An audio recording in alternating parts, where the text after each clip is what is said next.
He has cholera. I'm so sorry.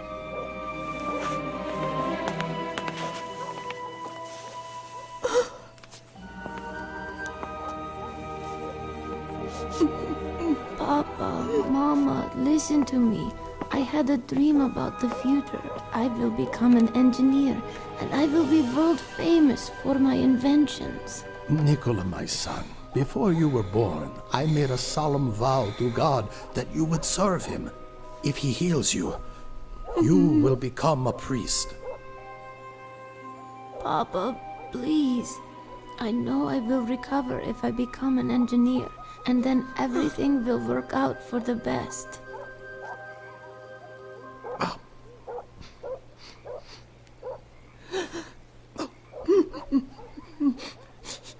Oh, God.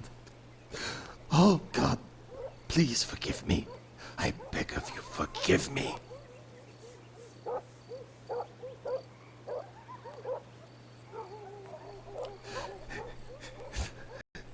Yes. Fine. You can be whatever you want to be. I give you my blessing.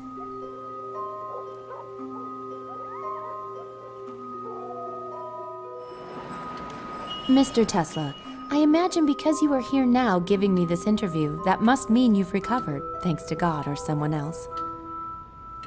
Yes, to the complete surprise of everyone in my village, I made a complete recovery in just a few days. I continued in school, at the Graz Institute and Paris University, becoming a successful electrical engineer. The illness led me to discover abilities I never suspected I had. I started to have these clear visions.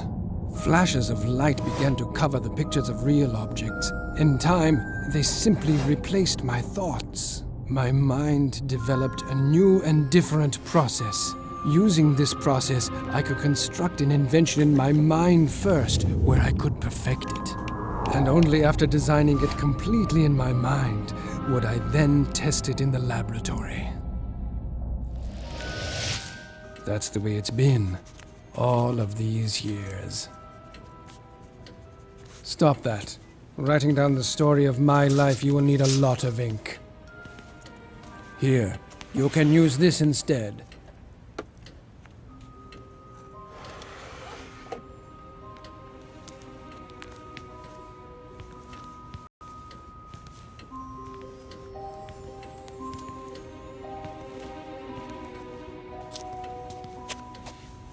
This is a device for recording sound. Quite a great invention. It was not me who invented it, no. It was that damned Edison. Say something. What should I say? Whatever.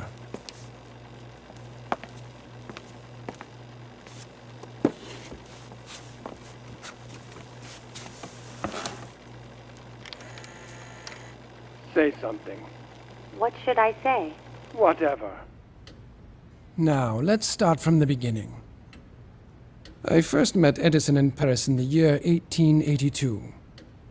I met him because of inept engineers. The Continental Company owned by Edison couldn't finish the construction of a power plant. A plant for the Strasbourg railway station. They promised to pay me $25,000 if I was able to figure out what the problem was. I managed not only to find the defect, but fix it. By spring 1884, the power plant was working. But when the time came to collect the $25,000 they promised me, the board of Continental refused to pay me. They told me that I had merely been a consultant to them. What crooks! I resigned at once. Well, I heard that you actually worked for Edison again after that. Yes, I was a young, vain fool. That first time should have taught me not to get involved with Edison again. I was even offered a chance to go to Russia at that time. I am Serbian. For me, it was more natural to become a Russian than an American. But Charles Batchelor from the Continental Company persuaded me.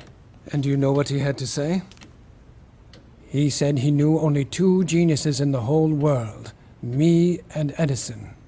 He promised me the chief engineer position of his company in America. He compared me to the great Edison, who was an idol to me. I was 28 and unemployed, so it didn't take much for me to completely lose my head. Obviously, I agreed. Edison was always a quick thinker. No wonder they called him Big Head behind his back. But he was a man without a conscience. You'll start as a regular engineer. You'll be in charge of fixing the electric motors and DC generators. But Mr. Batchelor promised me that I don't care what he promised you. I employ people and I define what they do in my company, and you, young man, will have to work hard to prove your value to me. Of course, I was never given the chief engineer position. I was an immigrant with 4 cents in my pocket. I had 2 options to choose from. I could beg in the street, or show that man my worth.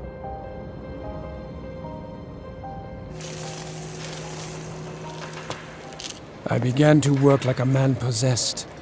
For 6 months, I worked myself to death repairing DC electric motors 18 to 20 hours a day.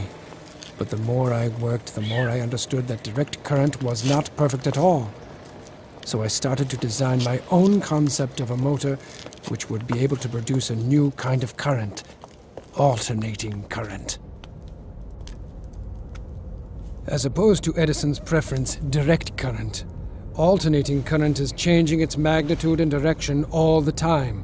These changes are called the frequency. But the most important difference between AC and DC is that the direct current power plant using the usual voltage can transmit electricity effectively really no more than 1 mile. This means that in order to illuminate New York using direct current power plants, we had to build a huge network of local stations. But with alternating current, this would not be the case. Using AC to illuminate New York, we needed only one big power plant.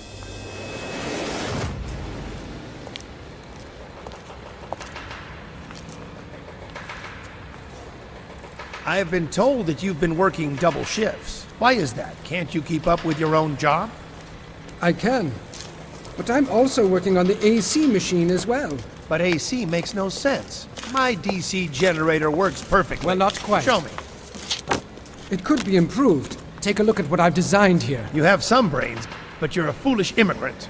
Now hear this. If somehow your crazy ideas can manage to improve my inventions, I will pay you $50,000. Understand? I'll do it.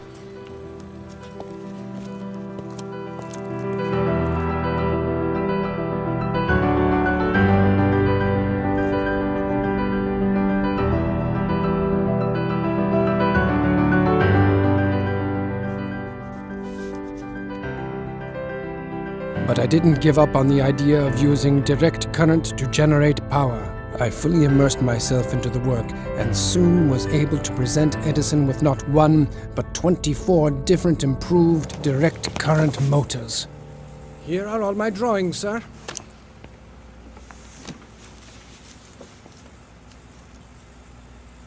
Not bad. That is, not bad for an immigrant. So when will I be getting my $50,000? 50,000? Young man, you don't seem to understand American humor. Taking into account your efforts, I'm willing to increase your salary from $18 a week to, let's say, $26 a week.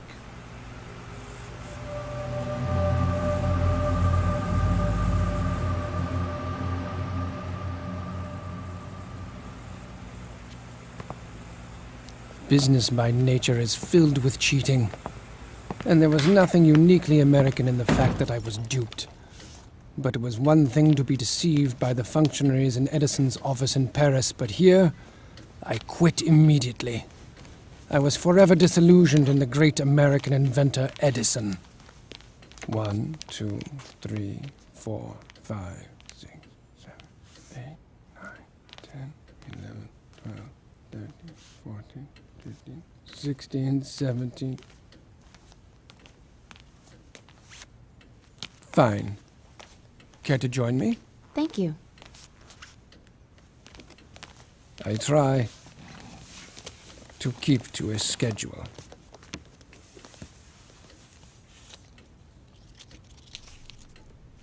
Well, even after you left working for Edison, he said many times that you were only an imitator, that you were unoriginal. Imitator? Not quite. I was always his opponent. I always made other choices. Consider the war of currents. I must admit, the 2 years after I left Edison were very hard. I had not a penny to my name. I never took money too seriously. I never did, except for at that terrible time. At that time, I worshipped every penny. My breakfast cost 4 cents. My dinner cost the same. And sleeping on a floor at night cost me 5 cents. This lasted for a year. In order to earn my living, I had to find part-time jobs. Day laborer, porter, digger of ditches. I lived for the moment. I had no money to think about tomorrow. When autumn came, I rented a single bed in a common room for 10 cents a night. What a luxury. Edison must have been gloating. But one day, everything started to change. My friend Brown introduced me to entrepreneurs who were interested in electricity, and they invested money in my talent. It was an amazing transformation. In one moment, I went from being a beggar to becoming co-owner and manager of a serious company dealing with the installation of new arc lamps in the streets. I thought it was ironic that I rented an office next to Edison's company. We had received many orders from all over America for our electrical products. Our business quickly became a success. I created models of generators, transformers, and all the necessary equipment for the operation of two-phase alternating current devices. I believed that alternating current was the future, although to others at that time my ideas seemed absurd. And finally, on the 1st of May 1888, I received 2 patents for my AC generator. The war of currents had begun. Mr. Westinghouse. Mr. Tesla, I'm so happy to meet you at last. Let's get straight to business. You know the Edison power plants are reliable. However, here's what I need. I need a solution that allows me to transmit electricity over long distances to my power plants. So, you see, currently I am looking for a better engineering solution. Well, I have some ideas here. Edison's direct current power plants dominated the nation's power needs. By 1887, almost 100 DC power stations were operating in America. Direct current has no frequency and doesn't change direction. DC generators can be connected much more easily and were more convenient for accumulating stations, but the DC has one huge disadvantage. Because of power losses in the wires, it is extremely difficult and expensive to transmit its power over long distances. After carefully examining Edison's DC patent, the famous industrialist George Westinghouse came to the conclusion that my AC generators were much more effective. So he offered me $1 million for all the patents I already had, and promised to pay $1 for each horsepower produced by generators designed by me. So I became a consultant for Westinghouse. That day I gave my dear friend Brown a check for $500,000 for everything he did for me. A new era began in my life.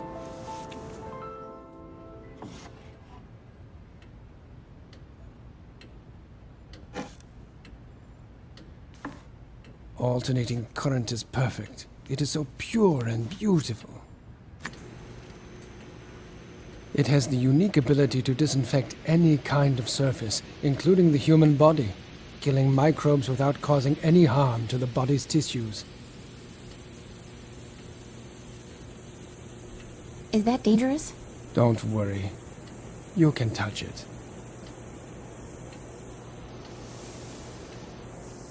Go ahead. There's no need to worry, young lady. I've passed 1,000,000 volts of current through my body, and you see, I am still very much alive. If the frequency is above 700 hertz, the current simply flows over your body. Isn't it wonderful? Together with Westinghouse, we created the first stable working AC generator. Finally, Edison realized that his reign as the electricity king was coming to an end. Sir, a letter for Mr. Tesla.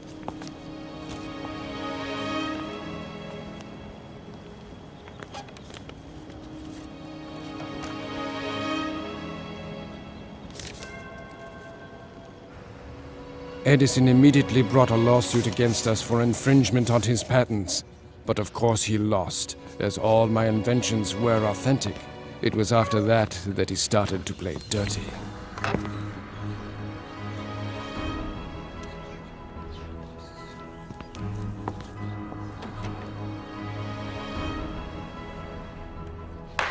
At Edison's instigation, a new type of execution was adopted.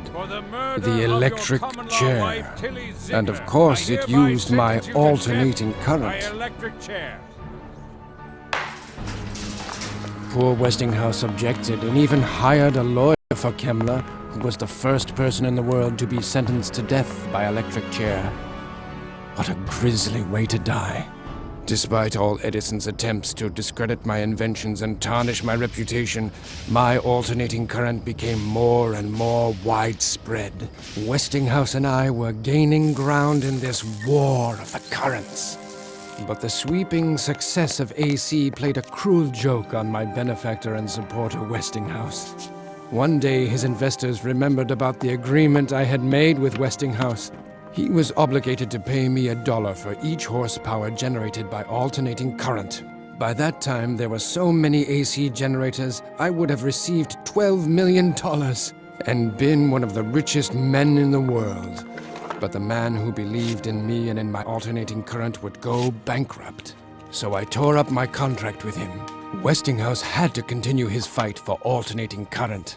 That crazy Edison wouldn't leave us alone. He wanted to prove that our AC was worse than his DC so much that he filmed animals being brutally killed with alternating current and then showed these movies to the public. Yes, I remember in 1903, that poor elephant, Topsy. He electrocuted her to death. The soup is cold, and Edison lost anyway. In the end, you know what he did? He started producing his own AC power generators. And there have been no direct current stations built in 20 years. So, I won.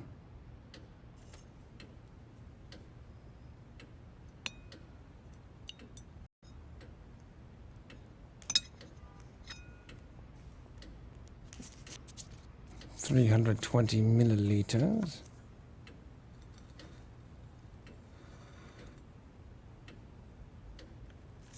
Plus or minus 15. Average the two by what are you doing? circumference. Well, it's a strange thing. But I can't really enjoy my meal if I don't know the exact amount of food which I'm going to eat.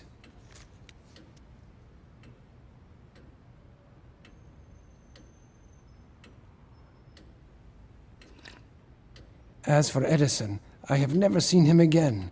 Never.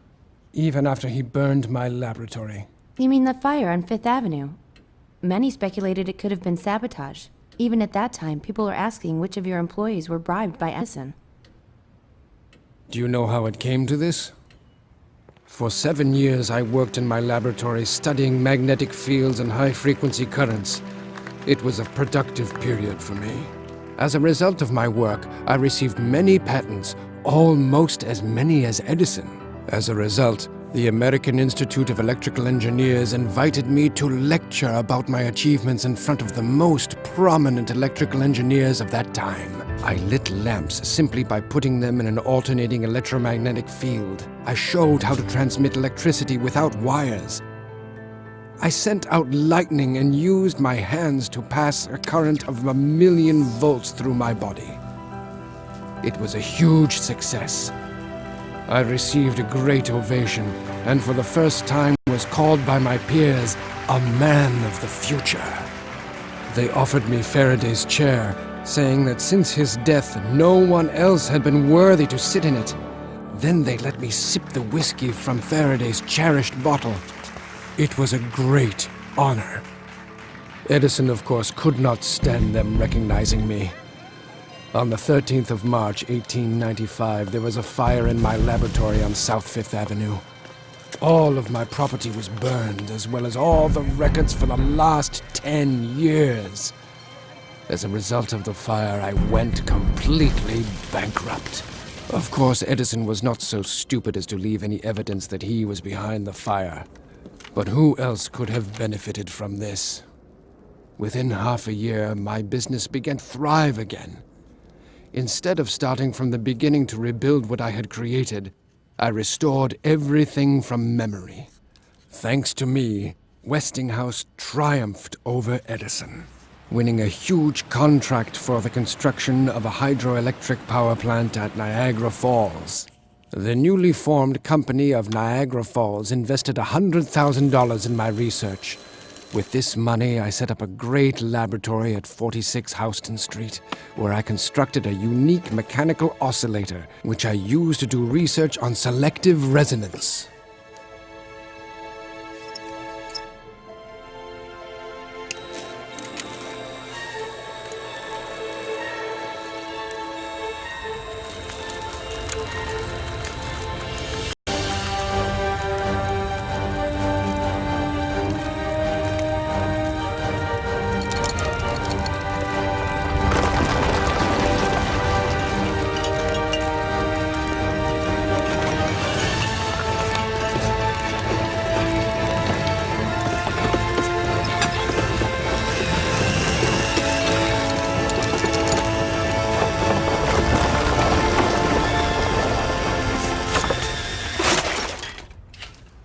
I could destroy the Brooklyn Bridge in a couple of minutes. That's what selective resonance means. It's possible to destroy any object you choose with a stationary, uniform vibration.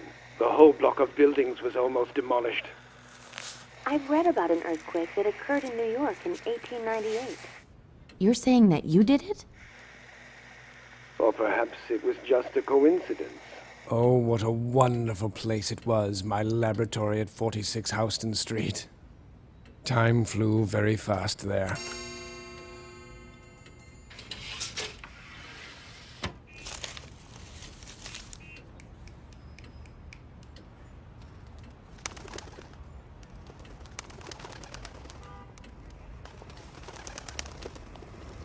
I envy the pigeons. They do not need to play stupid human games. They just spread their wings and fly away whenever they want. Without any regret. I don't like people. But I heard rumors about the elaborate parties which you used to organize. Yes, I threw...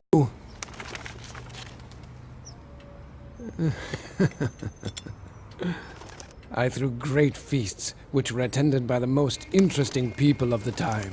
Brilliant, famous people. Kipling would read his poems to us. Mark Twain would make everyone laugh with his famous stories. Dvorak played piano.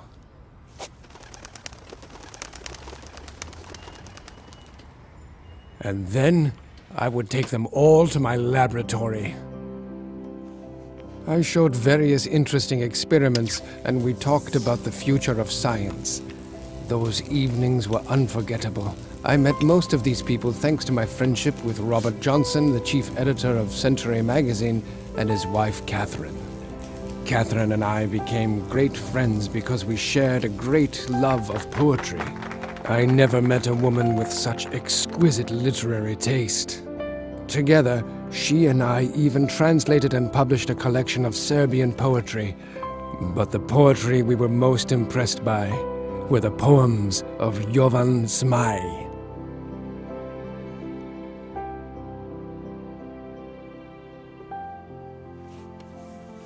Honor can't be bought with gold, for an honest man can't be sold, since he needs it like the sun. The dishonest man would surely sell, but everyone knows quite well.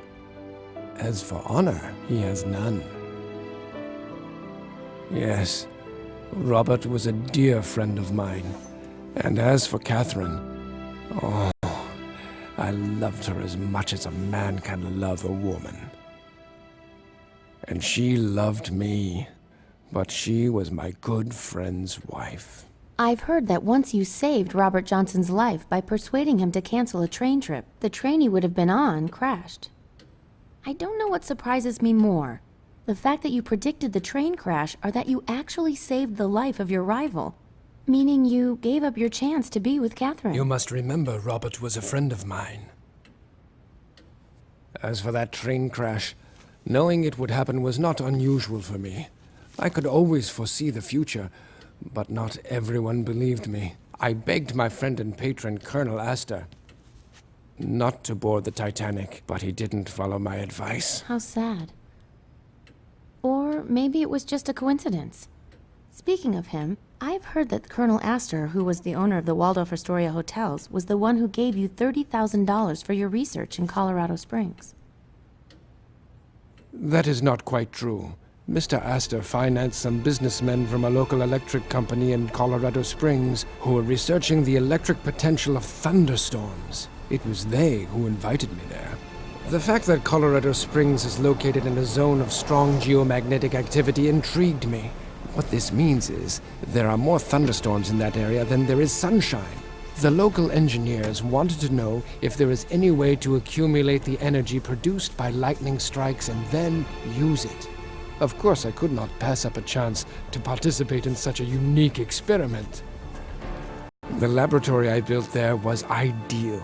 I put up a sign there saying, "Abandon all hope, ye who enter here," and began to do my geomagnetic research. In the center of my lab, I built this massive transformer. One end of its primary winding was grounded, and the other end I raised to a great height. As a result, this device was able to store energy and produce a lightning-like current of several million volts and a frequency of 150,000 hertz. But I wanted more. I wanted to know whether this technology could transmit energy wirelessly over long distances using the ground as a transmitter. Not far from the lab, I put 200 bulbs in the ground and waited for a storm. As soon as the ball at the top of the mast was struck by lightning, my laboratory came to life. The transformer collected the lightning energy and threw it into the atmosphere with triple force.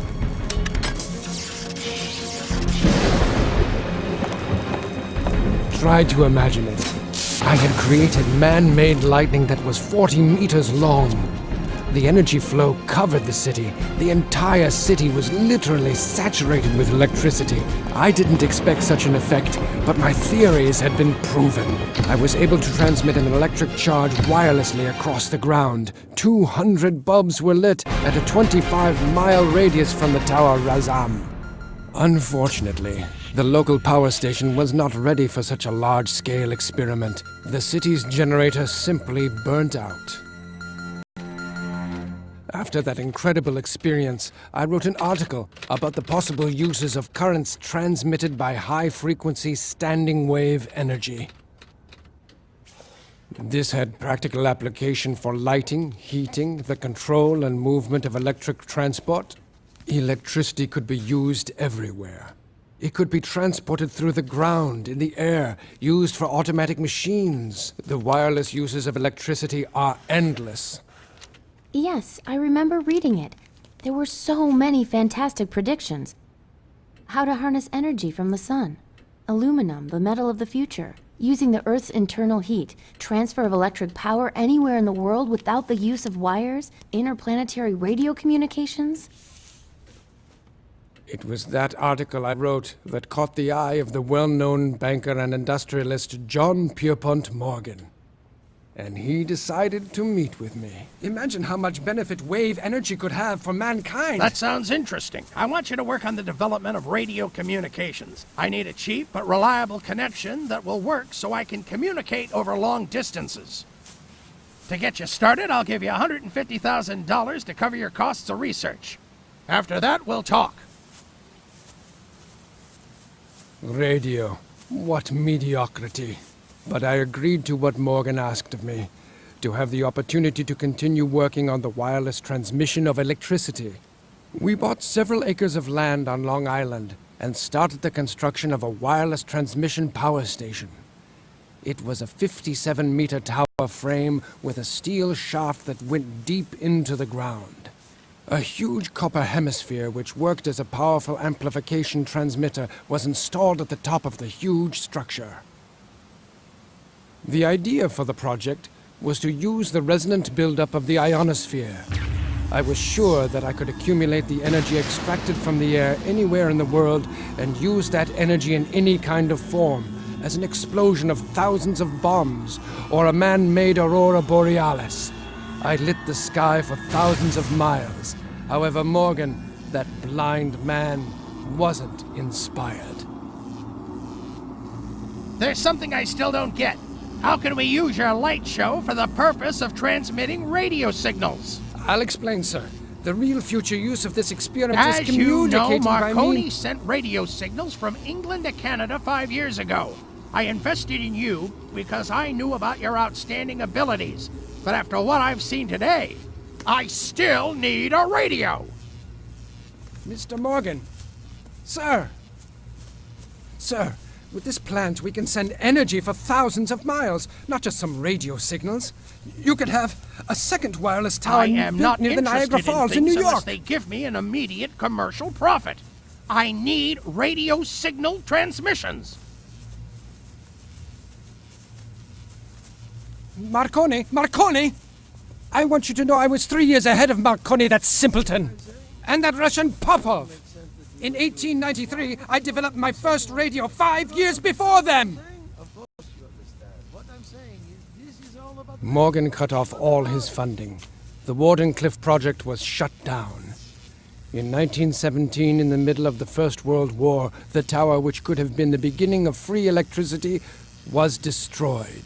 The United States government suspected that German spies might somehow secretly use the tower as a radio transmitter.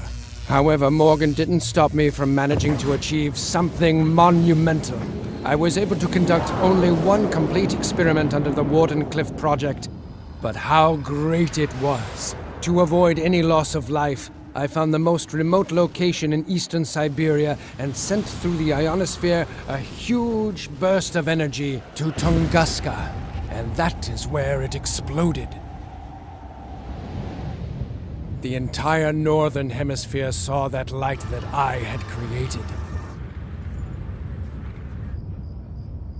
Wait a minute. Are you implying that the Tunguska meteorite explosion was you? I'm not implying anything. I was forced to sign a non-disclosure agreement by the US government. But those who had eyes could see the truth.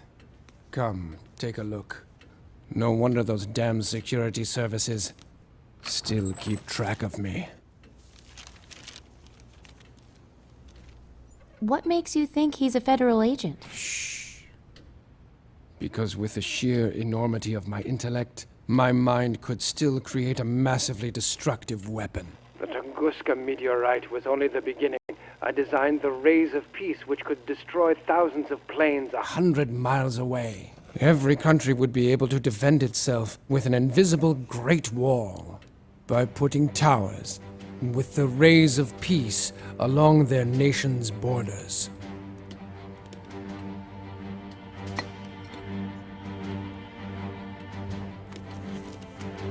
Of course, the military would give anything to get their hands on my rays of peace, so they could turn them into rays of death.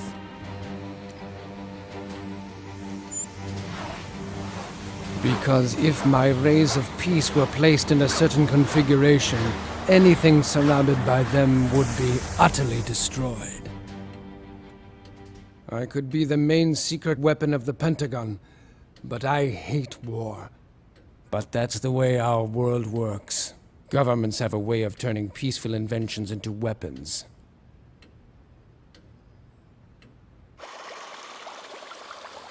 I was the one who invented the ability to control ships and airplanes by radio frequency. I introduced the first radio-controlled ship in 1898 during the New York Electrical Exhibition. Once I had perfected this technology, I brought about the era of larger, more practical toys.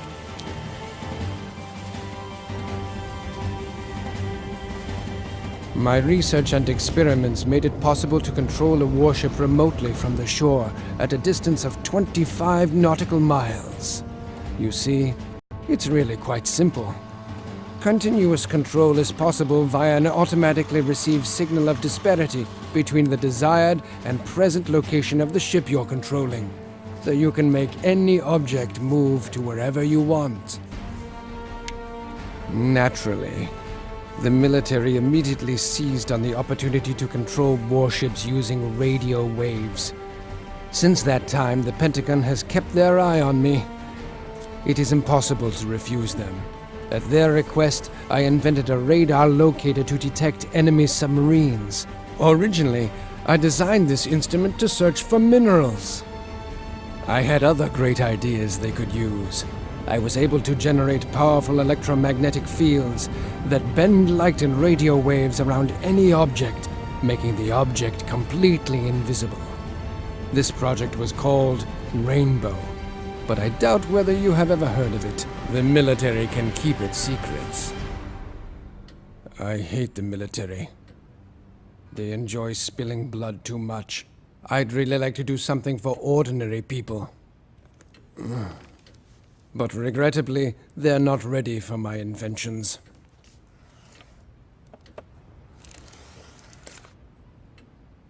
They're blind and stupid. Once I decided to prove to the general public that energy is present in the air, so I designed and assembled an 80-horsepower alternating current electric motor. Then I installed it in a new car, replacing the gasoline engine as its power source. My electric motor functioned flawlessly for an entire week without an additional power source. It also accelerated the car up to a speed of 150 kilometers per hour. But to my great surprise, none of the entrepreneurs or the public were interested in my invention. It was astounding. Was there really no one who would be interested in something that cannot be sold? Because people would never have to pay for energy from the air. At that time, a couple of newspapers published articles accusing me of having connections with the evil spirit. This deeply offended me. I took my motor and never again showed it to anyone. When I lie quiet in bed at ease, then let my time be done. If you fool me with flatteries, my own self's a joy to me. If you snare me with luxury, let that be the last day I see. Goethe. Right. The scene where Faust sells his soul to Mephistopheles. So you have no connections to dark forces?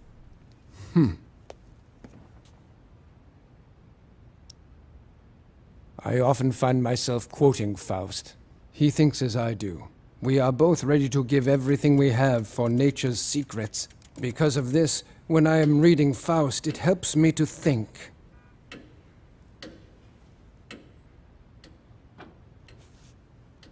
My greatest inventions were born while I was engrossed in poetry. In 1915, the Nobel Committee even wanted to give me the Nobel Prize in Physics, but I refused it. The reason? They wanted me to share it with Edison. I must admit, to his credit, Edison did the same. However, I couldn't refuse the gold medal of Edison given to me by the Institute of Engineers and Electrical Technicians, but the very sound of the name Edison annoyed me. So I cut the medal in half and used the gold to pay 2 of my secretaries for their work. Can I take the dishes and clean the room now? Take the dishes away, and leave us immediately. I can't stand earrings, especially pearls.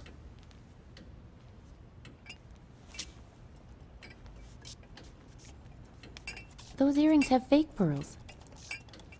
Good for her. The only way I could enjoy talking to such women would be by radio. As if they were aliens. But aliens don't exist. If they did, I'd give anything to be the one to interview them. They do exist. I have talked to them. In the first quarter of this century, everybody went mad because of the popularity of a new medium, radio. People with money to invest didn't want to talk about anything except that damned radio. I thought the idea of radio was old news and did not want to take part in any of their revelry. But in 1926, the heirs of Colonel Astor asked me to rework the radio transmitter to improve the quality of radio communications. I agreed, only for the sake of my old friend. While testing my equipment, I suddenly caught mysterious signals that were generated by some kind of technology. According to my calculations, they were sent from Mars, with a probability of 94%. But it happened only once. Perhaps it was because Mars was closer to the Earth than it had been in several thousand years. The signals stopped, and I could never prove that I had really caught the radio signals from Mars. But my contact with Mars had become the talk of the town. H.G. Wells mentioned my experience in his novel, The First Men on the Moon. There is definitely someone out there. Someone who wants to meet us just as we want to meet them. I believe someday we will meet them, creatures that can overcome the stellar abyss. We could learn so much from them. Unless, of course, they rip our guts out first. All of us are predators in this universe. You, me, the cat. Is that cat yours? Cats don't belong to anyone. That's why I love them. They produce electricity out of thin air, like I do.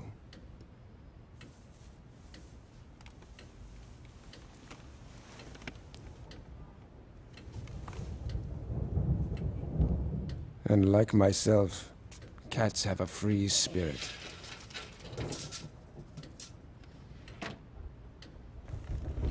Here's a storm. So aren't you afraid? Me afraid of the storm? Once when I was a child, there was a terrible electrical storm. A tree next to me was struck by lightning. I felt as if the electricity was passing through me, but I didn't feel that it was hurting me. That's why I feel like I'm part of the storm when it arrives. I don't need a generator to produce power. I understand the greatest mysteries of existence. I can control the energy of the universe. I possess that kind of power.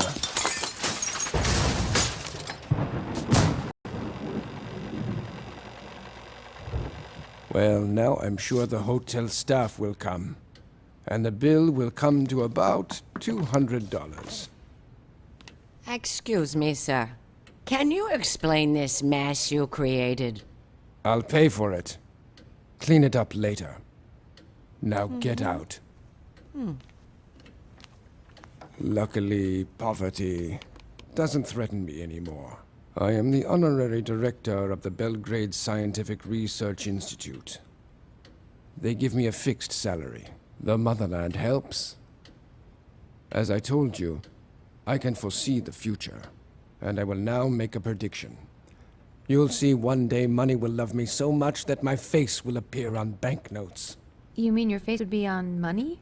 Like Franklin, Lincoln, and Washington? I know it will. We've spoken enough of this. Now tell me about the future. You promised. Of course. But you must comprehend that the future begins right now. It should be common knowledge that corporations are buying advanced inventions and then putting them under wraps in order to have a monopoly on technology in this world. In spite of that, these inventions will slowly make their way into our world. Electric motors will replace internal combustion engines. People will talk across great distances using personal radios. Electronic calculation devices will be carried in a suitcase. There will even be a unified information system throughout the world. It will be possible to send any information wirelessly anywhere. And energy too. Imagine this if you can. We will be able to send electricity wirelessly to the remotest areas on Earth. Another startling development will be the creation of artificial intelligence helping humans in their activities, but it will also be used as a weapon capable of manipulating people. The military will use microwaves of energy to disable communications and incapacitate the electronic devices of their enemy. And by gaining control of ionospheric energy on a global scale, we will be able to create earthquakes. I predict you will live to see all these things. What a future. A terrible and great time is waiting for us. For you, but I won't see it. My time is short. I have only one more day on this earth. Tomorrow. You're the last. No more visits, talks, or women. Women? Eleanor Roosevelt, the First Lady. She invited herself to be my guest the day after tomorrow. Unfortunately, Mrs. Roosevelt was so persistent that I couldn't refuse her without causing a public scandal. That is why my departing will solve the situation perfectly. In fact, that's why I agreed to meet you. Because I am out of time. But now that the story has been told, it is time for you to leave. But, sir, we I haven't... wish I could tell you much more about my many developments. Solar batteries, artificial intellect, gas turbines. But as I said, I am completely out of time. We will never meet again. No one will ever know to where I've disappeared. But, sir, Not another word. Just go. What a pity. You'll never have the opportunity to use all the things you heard from me.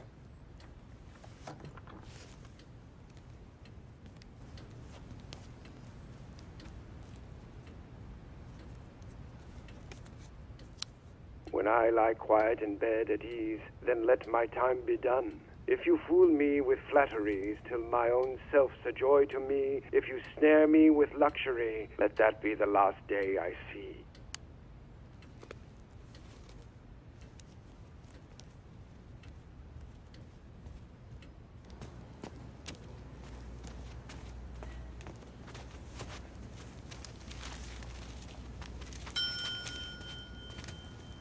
I'll take that tape recorder you have, please. what gives you the right to demand this of me? I'm protected by U.S. law under the Freedom of Information. Actually, that's not true, ma'am. Everything this man produces is considered property of the U.S. government and subject to seizure. So please, don't make things more complicated for yourself. Now I have a warning for you. If you tell anyone about this, you'll be imprisoned in Leavenworth the rest of your life. Understand, ma'am?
Pardon me, but what has happened to Mr. Tesla? Mr. Tesla?